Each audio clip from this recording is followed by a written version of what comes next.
बिस्मिल्लाहिर्रहमानिर्रहीम। अस्सलाम वालेकुम dear students, welcome to my second video. जिन बच्चों ने पहली वीडियो नहीं देखी इंट्रोडक्शन की और उसके अंदर ये चीज़ें जो मैंने बताई हैं, उनसे रिक्वेस्ट है कि प्लीज़ आप पहले वाली वीडियो देख लें ताकि आपको यहाँ से नेक्स्ट टॉपिक्स हैं वो मज़ीद बेहतर समझ आ सकें और आप ये भी जान सकें कि मेरा तारुफ क्या है। तो अब हम टाइम वेस्ट नहीं करेंगे उन बच्चों के लिए जिन्होंने क्लिक किया। तो स्टार्ट करते हैं जी। व्हाट आर फिजिकल क्वांटिटीज़, पहला क्वेश्चन तो यही है। तो ऑल जो मेजरेबल क्वांटिटीज होती हैं ना, उनको कहते हैं फिजिकल क्वांटिटीज। ठीक है जी, तो हम ये लिख सकते हैं ऑल फिजिकल मेजरेबल क्वांटिटीज। जो बच्चे फर्स्ट टाइम आए हैं यहाँ पे, उनको मैं ये कहूँगा कि आपने हमारे चैनल को सब्सक्राइब करना है ताकि आप ना सिर्फ एंटी टेस्ट की पूरी सीरीज बल्कि इसके अलावा भी फिजिक्स के और दूसरे एजुकेशनल वीडियोस को मिस ना करें। अच्छा जी, फिजिकल क्वांटिटीज जो हैं, ये जो मेजरेबल का मतलब है, इसका क्या मतलब हुआ? देखो बच्चों, मेजरेबल हम कर सकते हैं सिर्फ फिजिकल क्वांटिटीज को। जो इमोशनल क्वांटिटीज होती हैं दे कांट बी मेजर्ड। ठीक है, जैसा कि किसी को गुस्सा कितना आता है, सही है जी, कोई सैड कितना है, तो या कितना खुश है कोई, तो ये हम मेजर नहीं कर सकते। There is no instrument like that कि हम उसको मेजर कर सकें, कोई पैमाना उसका बना सकें। ठीक है, वाइल जो अदर हैं लाइक लेंथ हो गई, टाइम हो गया, इलेक्ट्रिसिटी हो गई, इस तरह के जो यूनिट्स हैं जो आपने पढ़े हुए हैं, वो सारे फिजिकल मेजरेबल क्वांटिटीज़ के यूनिट्स हैं और वो सारी की सारी क्वांटिटीज़ फिजिकली मेजरेबल क्वांटिटीज़ हैं। ओके जी, तो जो तमाम फिजिकल मेजरेबल क्वांटिटीज़ हैं, इनको ब्रॉडली हम दो पार्ट्स में डिवाइड कर लेते हैं। एक है जी मेजरेबल, या जिनकी हम मेजरमेंट्स लेते हैं। ठीक है, तो मेजरमेंट्स आप लिख लें जी एक।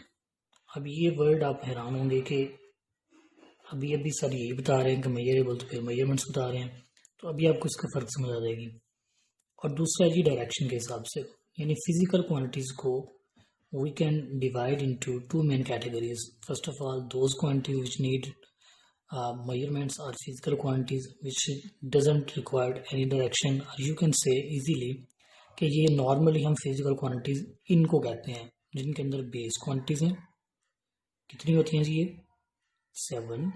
ठीक है, वो आपने पढ़ी हुई हैं जी, लेंथ, मैथ, टाइम वगैरह। ठीक है, टाइम, टेम्परेचर, ये वो सारी, तो ये 7 क्वांटिटीज आपकी बेस क्वांटिटीज होती हैं। ओके, इसके अलावा जी डिराइव्ड क्वांटिटीज। डिराइव्ड क्वांटिटीज जो है, इनकी एज सच कोई लिमिट नहीं है, ये बेस क्वांटिटीज को मिलने से ही डिराइव्ड क्वांटिटीज बनती हैं। तो इसके अंदर यूनिट जो है वो नॉर्मली ये फोर्स को हम कंसिडर कर लेते हैं कि फोर्स जो है वो मैथ और एक्सेलरेशन का कॉम्बिनेशन, एक्सेलरेशन जो है वो फर्दर जो है वो किस चीज़ का कॉम्बिनेशन है।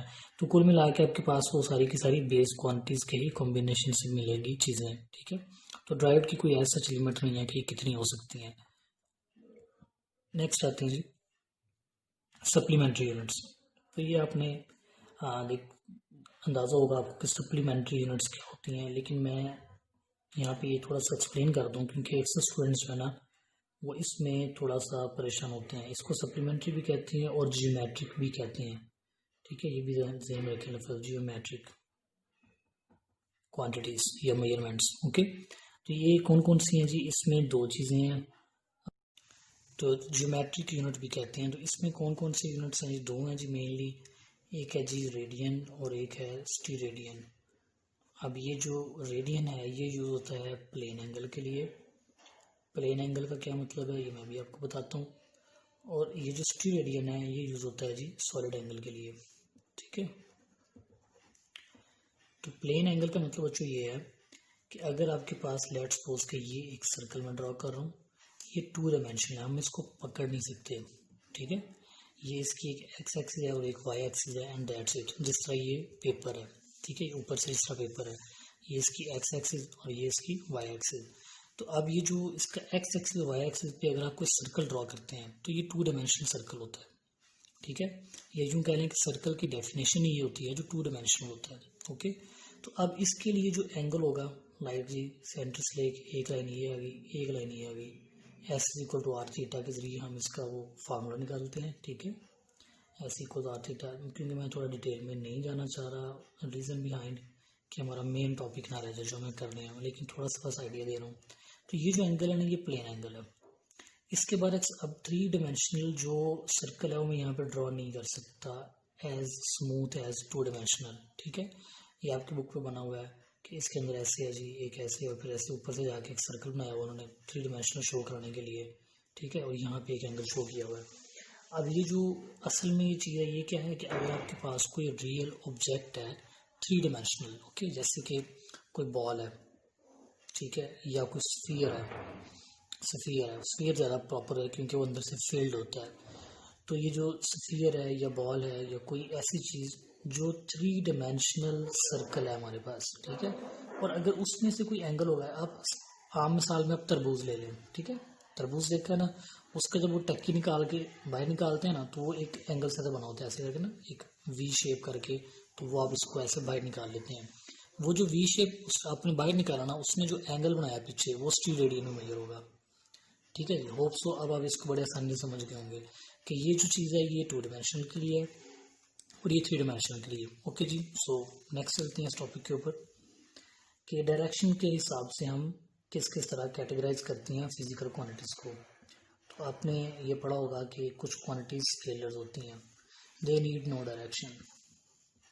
ठीक है, फॉर देयर कंप्लीट डिस्क्रिप्शन, मसलन ये टाइम हो गया, ठीक है, टेम्परेचर हो गया, दे नीड नो डायरेक्शन। आप इनको बस बता दें कि जितने बज कितने मिनट हो गए हैं तो बात खत्म हो जाती है। ओके जी, नेक्स्ट देखिए बेटा, हमारे पास एक क्वांटिटीज वेक्टर्स हैं। वेक्टर्स का भी you are much more familiar कि ये क्या चीज़ें हैं। तो इसके अंदर ये है कि आपको दोनों चीज़ें रिक्वायर्ड होती हैं, मैग्नीट्यूड प्लस डायरेक्शन। ठीक है, तो अब इसके एग्जांपल आपको पता है जी, फोर्स है, वेलोसिटी है, डिस्प्लेसमेंट है, वगैरह वगैरह के। You need some magnitude as well as direction for the complete description of a vector quantity. Okay, next चलते हैं बेटा, तीसरा इसमें आता है जी एक tensor. It might be a little bit new word for you, लेकिन टेंसर जो है ना, ये स्केलर भी हो सकते हैं, ठीक है, और ये वेक्टर्स भी हो सकते हैं। स्केलर जो है ना, ये असल में टर्म है मैथमेटिक्स की। ओके, तो मैथमेटिकल यूँ कह लें कि आप जो हमारे पास है ना मैथ्स, वेक्टर्स का जो मैथ है, उसको हम बेसिकली टेंसर्स में डील करते हैं। अब इसके रैंक्स होते हैं, ठीक है, तो अगर इसका टेंसर का रैंक 0 हो जाए तो मतलब ये एक स्केलर क्वांटिटी है। अगर टेंसर का रैंक 1 हो जाए, ठीक है, तो ये एक वेक्टर क्वांटिटी है। इस तरह 2 हो जाए तो वो किस तरह का वेक्टर है, 3 हो जाए तो किस तरह का वेक्टर है। तो ये अलग अलग चीज़ें हैं। ये टेंसर यूँ कह लें कि मैथमेटिकल टर्म है जिसके अंदर हम वेक्टर्स और स्केलर्स में डिफरेंस निकालते हैं, किस तरह से बनते हैं, और वेक्टर्स किस किस तरह के होते हैं, ये सारा कुछ हम मेजर करते हैं। तो आपको इसकी डिटेल्स में जाने की ज़रूरत नहीं है, आप बस ये ज़हन में रखें कि डायरेक्शन के हिसाब से एक जो क्वांटिटी है, एक जो वे है, वो टेंसर भी है। ओके, हो गया। नेक्स्ट देखिए बेटा, लास्ट वन है ये हमारे पास, ये है जी फेजर। ठीक है, फेजर का क्या मतलब है? इसका मतलब बेटा जी एक ऐसी फिजिकल क्वांटिटी जिसके लिए आपको फेज की रिक्वायरमेंट होती है। ठीक है, मसलन आपने एग्जांपल के तौर पे मैं ऐसे लिखता हूँ यहाँ पर, अल्टरनेटिंग करंट। सही है, तो इसमें फेजर के अंदर आप याद रखने के लिए ध्यान में रख सकते हैं कि एक साइनोसाइडल वेव बनती है। साइनोसाइडल वेव कैसी होती है? साइन या कॉस जो वेव होती है ना, मसलन जी ये देखें, ये अल्टरनेटिंग करंट है और ये मैं उसको बना रहा हूँ जी, ड्रॉ कर रहा हूँ। ओके, ये इसका जो मैक्सिमम है, ये इसका मिनिमम पॉइंट है, जो एम्पलीट्यूड्स होते हैं, ट्राफ क्रस्ट वगैरह वगैरह, तो उन डिटेल्स में मैं नहीं जा रहा। मैं बस ये बताना चाह रहा हूँ कि ये एक साइन वेव है। इसी तरह आपने पढ़ा होगा कि कभी करंट लैग कर रहा है, ठीक है, कभी करंट लीड कर रहा है, वोल्टेज लैग कर रही है, कभी इसका उलट चल रहा है, कभी दोनों इन फेज चल रहे हैं। तो हम जब ये लफ्ज़ इस्तेमाल करते हैं ना फेज, इसका मतलब है कि ये आप फेजर क्वांटिटीज़ की बात कर रहे हैं। ठीक हो गया जी।